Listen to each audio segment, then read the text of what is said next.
Welcome friends. In this video on surveying 1, we'll see some basic terms related to compass surveying.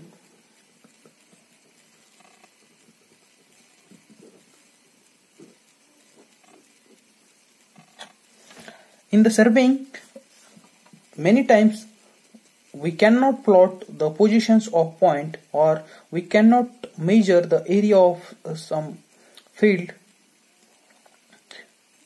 without using the angular measurement. In such cases, we need to take some measurement of lines with respect to some reference line in angular direction. So as to take the angular measurement, the easiest method which we have is compass, measuring the angle or bearing with compass. So we'll see the basic terms of compass surveying in this video. First of all, we'll discuss the difference between angle and bearing. So in surveying, these two words have different meaning: angle and bearing. Angle is angular distance between any two lines,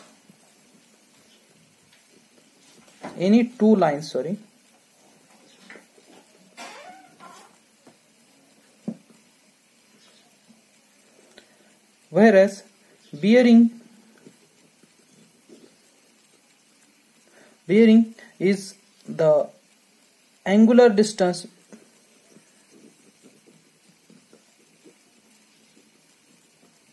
of a line from reference line. So these are the definitions of angle and bearing. Now here we can see that if angular distance between any two lines is measured, simply it is called as angle, whereas if angular distance of any line is measured from some reference line, then it is called as bearing. If suppose we have measured the bearing or the angular distance of a line, this is the line AB, we have measured angular distance of this line with respect to north in clockwise direction. This is north, magnetic north, in clockwise direction. Then it is called as magnetic bearing of this line AB. So this is the difference between angle and bearing. I'll repeat: angle is angular distance between any two lines, and bearing is angular distance of a line from reference line. Okay, many times we get confused between these two words, so that's why I have defined these two terms. Then we'll see the definition of meridian. In the definition of bearing, we have used the word reference lines. These reference lines are nothing but the meridians. Meridians are the reference lines taken for measurement, taken for angular measurements.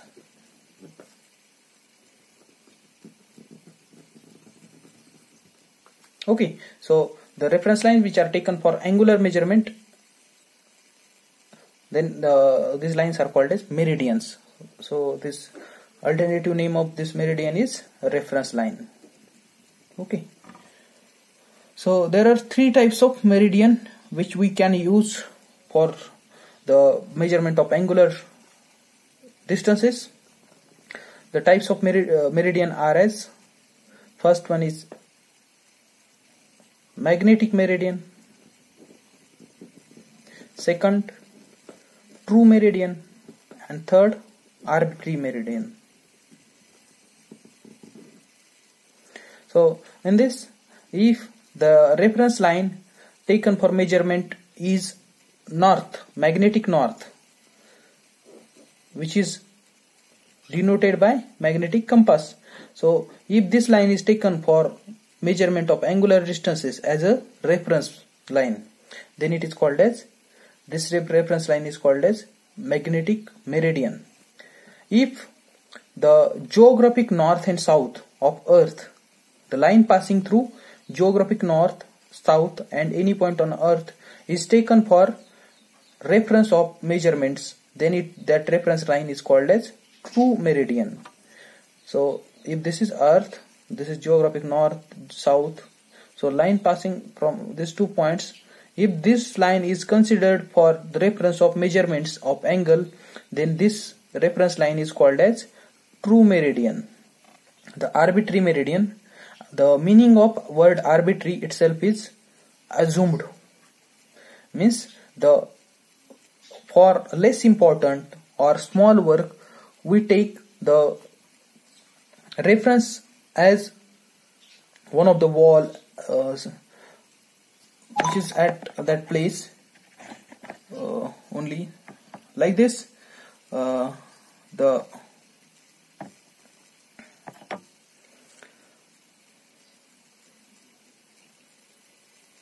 reference line which is considered temporarily, which can be a wall, which can be a pole, so such lines can be called as arbitrary meridian, or the definition of third meridian is the assumed meridian is called as arbitrary meridian. So these are the types of meridian. Okay, now next which we'll see, now we'll see the definition of bearing, types of bearings. So based on the reference line which is used for measurement of angle, or we'll not call that as angle, we'll call it as a bearing now. The reference line which is taken for measurement of bearing, on the basis of that reference line, these bearings are divided in 3 types. First one is magnetic bearing, second one is true bearing again, and third arbitrary bearing. So if the angular distance is measured, angular distance of line is measured with respect to magnetic meridian, then that bearing is called as magnetic bearing. If the angular distance is measured with respect to angular distance of line is measured with respect to true meridian, then it is called as true bearing. If the angular distance of line is measured with reference of arbitrary meridian or assumed meridian, then it is called as arbitrary bearing. So these are the types of bearings. Now next is,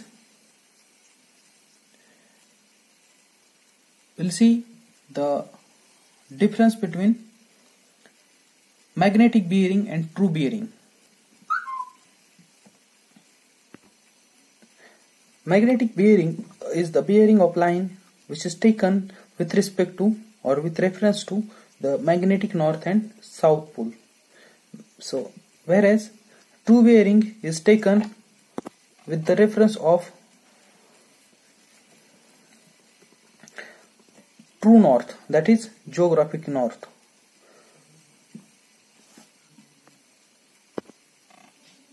As we know that the true north, position of true north and magnetic north oftenly do not coincide at point. So that's why these two bearings are measured separately, because the determination of true north at every point is very difficult, and rather the process of measuring true bearing also difficult.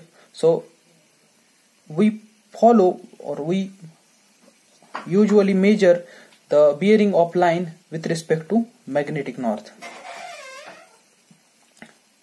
Now we'll see the instrument used for measurement of bearing. Compass, magnetic compass is used for measurement of bearings. Of course, this magnetic compass measures magnetic bearing. There are two types of magnetic compass, one of which is prismatic compass and the second one is surveyor's compass.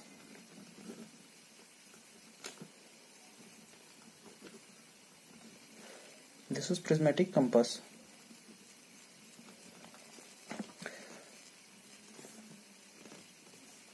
So this measurement of bearing is carried out with the reference of north,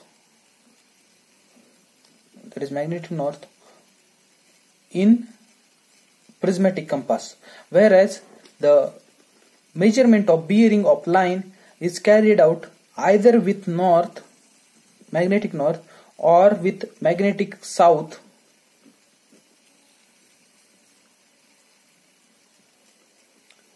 in surveyor compass. So if the line is nearer to north, then we'll measure the bearing of line with respect to north. If line is nearer to south, then it is measured with reference to south. So such type of compass is called as surveyor compass. In this compass, irrespective of position of line, the bearing of line is measured with respect to north in clockwise direction, like this. If line is there here, we will measure the bearing as this angular distance. Okay, so this is how measurements are taken. Before moving towards the types of compass, we need to see what are the measurement systems which are there for measurement of bearing. So bearing is measured in degrees. So it is represented like 0 degree, 0 minute and 0 second. So this is how representation is done. 1 degree, 2 minute, 1 degree, 2 minute, 20 second. So this is how the bearing is represented in degrees, minute and second. Okay. Now we'll see what are the systems of measurements.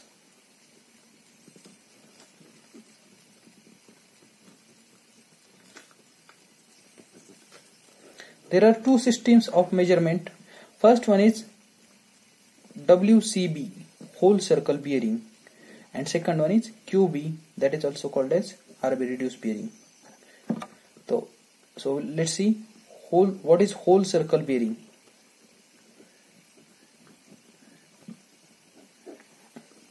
And what is quadrantal bearing.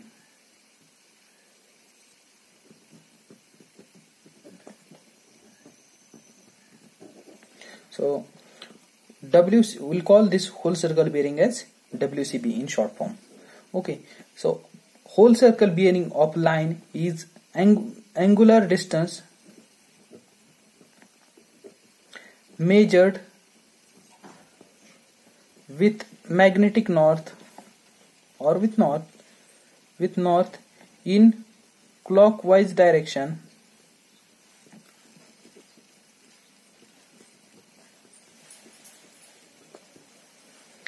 ranging from 0 to 360. So this is whole circle bearing. Whereas in this whole circle bearing, definition of whole circle bearing, I'll repeat that definition first. Angular distance is measured with north in clockwise direction. So this clockwise direction and north, these two words are very important because we are measuring the angular distance of line with respect to magnetic or true north, and we are measuring it in clockwise direction always. So that bearing will range from 0 to 360 and it is called as whole circle bearing. whereas QB, that is quadrantal bearing, is angular distance measured either with north or with south, either in clockwise or in anti-clockwise direction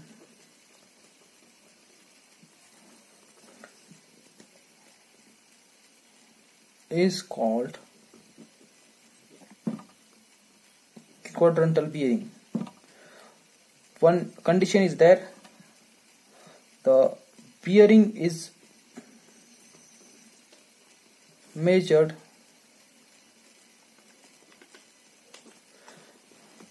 with north or south, whichever is nearer.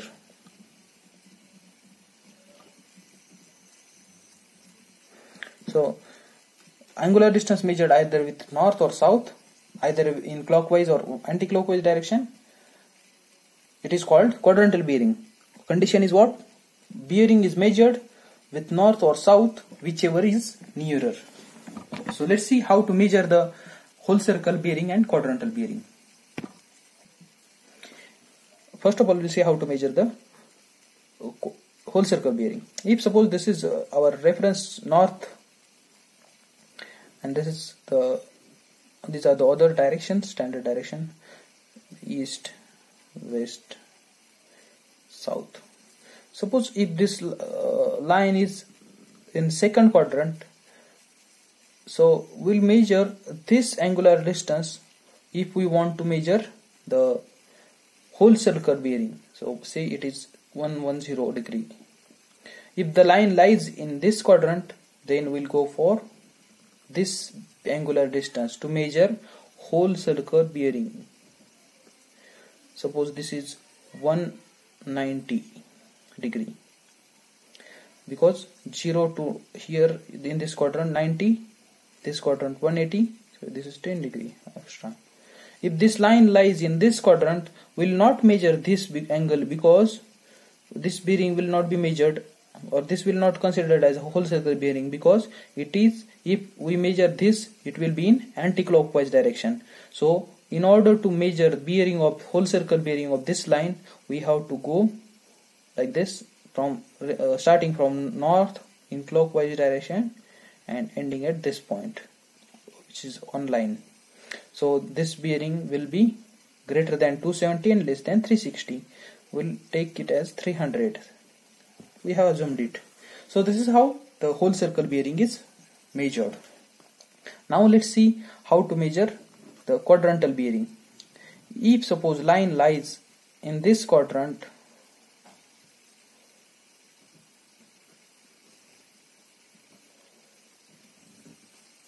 then we'll measure, as we know that this line is nearer to north, so that's why we'll measure this bearing.